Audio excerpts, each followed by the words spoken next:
हर साल जब सावन की शुरुआत होती है तो भारत की सड़कों पर नारंगी रंग की एक लहर सी दौड़ पड़ती है।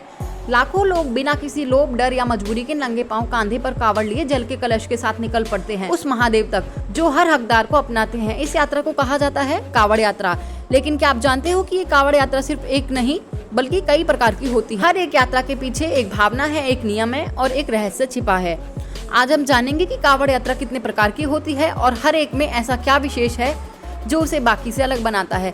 वीडियो में आगे बढ़ने से पहले चैनल को सब्सक्राइब करके वीडियो को लाइक कर देना। चलिए वीडियो को शुरू करते हैं। पहली है साधारण कावड़। साधारण कावड़ यात्रा उन श्रद्धालुओं के लिए होती है जो शांति से धीरे धीरे बिना किसी दिखावे के अपने इष्ट शिव तक पहुंचना चाहते हैं। इसमें कोई कठोर नियम नहीं होते। कोई पैदल चलता है तो कोई साइकिल या वाहन का सहारा लेता है। लेकिन इस यात्रा में जो सबसे जरूरी चीज होती है वो है आस्था और सच्ची भावना। कावड़ को संभालना होता है, गंगाजल को गिराना वर्जित होता है और अपने आसपास की पवित्रता को बनाए रखना होता है। यह यात्रा उस भक्त के लिए है जो कहता है, हे शिव, मैं छोटा हूँ पर दिल से आया हूँ। दूसरी है खड़ी कावड़। अब आते हैं एक कठिन तपस्या की ओर। खड़ी कावड़। इस यात्रा में कावड़ को जमीन पर रखना वर्जित होता है। जब भी भक्त रुकता है, चाहे भोजन के लिए, विश्राम के लिए या पूजा के लिए, तब या तो कावड़ को खड़ा रखने के लिए विशेष बांध बनाए जाते हैं या कोई दूसरा साथी उसे हाथ में संभाल कर खड़ा रखता है। कहते हैं कि जो इस कठिन नियम का पालन करता है उसकी हर मनोकामना पूरी होती है, क्योंकि यह सिर्फ चलना नहीं, अपने धैर्य, समर्पण और अनुशासन की परीक्षा है। तीसरी है डाक कावड़। अब बारी है उस यात्रा की जो सबसे तेज, सबसे कठिन और सबसे अद्भुत मानी जाती है, डाक कावड़। इसमें भक्त जल भरते ही दौड़ने लगते हैं और तब तक नहीं रुकते जब तक कि वह जल शिवलिंग पर अर्पित ना कर दें। कोई गाड़ी नहीं, कोई रुकावट नहीं, कोई विश्राम नहीं। यह यात्रा दिन रात चलती है। भक्त अपनी टोली के साथ तैयार रहते हैं। एक दौड़ता है, दूसरा उसे पानी देता है, तीसरा बैग संभालता है। यह किसी मैराथन से कम नहीं होती, पर फर्क यह है यहाँ इनाम ताली नहीं, महादेव की कृपा होती है। डाक कावड़ के भक्त अक्सर सिर पर केसर या पट्टी बांधते हैं। आंखों में दृढ़ निश्चय होता है और जुबान पर बस एक नाम, बोल बम। चौथा है बैरागी कावड़। यह वो यात्रा है जो सिर्फ शरीर से नहीं, आत्मा से भी होती है।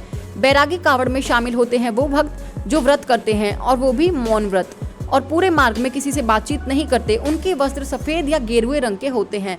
चेहरा शांत और हृदय भक्ति से भरा हुआ होता है।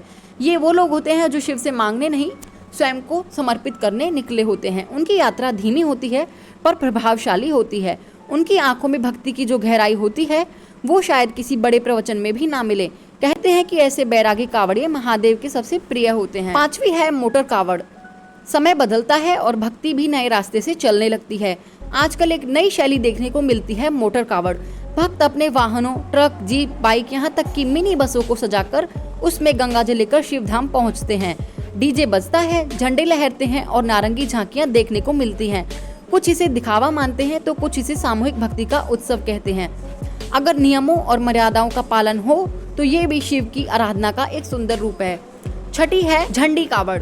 इस यात्रा में भक्त एक विशाल झंडा लेकर चलते हैं जिस पर बोल बम, जय शिव शंकर या अन्य धार्मिक वाक्य लिखे होते हैं। ये झंडा पूरे मार्ग में ऊंचा रखा जाता है, ना झुकता है ना रुकता है। यह शिव की विजय पताका मानी जाती है। इस यात्रा में भक्त संगीत, भजन, डमरू और ढोल के आगे बढ़ते हैं। यह यात्रा एक चलते फिरते मेले की तरह होती है जिसमें भक्ति और उत्सव दोनों एक साथ चलते हैं। सातवीं है गुप्त कावड़, जो दिखती नहीं है पर सबसे गहरी होती है। गुप्त कावड़, इसे करने वाला भक्त अकेले यात्रा करता है, चुपचाप, बिना किसी को बताए। कोई सोशल मीडिया पोस्ट नहीं, कोई शोर नहीं, बस एक मन और उसमें बसा शिव। इस यात्रा में ना दिखावा होता है ना वाहवाही। यह कावड़ आत्मा और ईश्वर के बीच का सीधा संबंध होती है। कहते हैं कि ऐसी यात्रा करने वाले को शिव का गुप्त आशीर्वाद मिलता है, वो जो दिखाई नहीं देता पर जीवन जरूर बदल देता है। आठवीं है महिला कावड़। भले ही पारंपरिक रूप से कावड़ यात्रा पुरुषों से जुड़ी रही हो, पर अब बड़ी संख्या में महिलाएं भी इस यात्रा का हिस्सा बन रही हैं। वो भी गंगाजल लेकर व्रत और नियमों का पालन करते हुए पूरे श्रद्धा से शिवधाम तक पहुंच रही हैं। कहीं माँ अपने बेटे की सलामती के लिए जा रही है तो कहीं बेटी अपने घर परिवार के सुख की कामना लेकर निकली है। यह कावड़ नारी शक्ति और भक्ति का अद्भुत संगम बन चुकी है। नौवीं है बाल कावड़। छोटे छोटे बच्चे अपने कंधों पर छोटी सी कावड़ उठाए अपने पापा या दादा के साथ इस यात्रा पर निकलते हैं। उनकी समझ भले ही कम हो पर उनकी श्रद्धा किसी बड़े से कम नहीं होती। बच्चों की ये कावड़ यात्रा भविष्य के भक्तों की नींव है जो बचपन में बोई जाती है और जीवन भर साथ चलती है। तो दोस्तों, कावड़ यात्रा केवल एक भौगोलिक यात्रा नहीं, यह एक आध्यात्मिक अनुभव है। हर कावड़ का अपना एक रास्ता होता है, कोई तेज चलता है, कोई चुपचाप, कोई उत्सव में डूबा होता है तो कोई मौन में लीन होता है, पर अंत में सब पहुंचते हैं महादेव की शरण में, क्योंकि वह शिव है सबके अपने, जैसे भक्ति वैसे ही मिल जाते हैं। अगर तुम्हारे मन में शिव है तो कावड़ उठाओ या मत उठाओ, बस एक बार सच्चे मन से हर हर महादेव बोलो, वो तुम्हारे हर बोझ को अपने कंधे पर उठा लेंगे।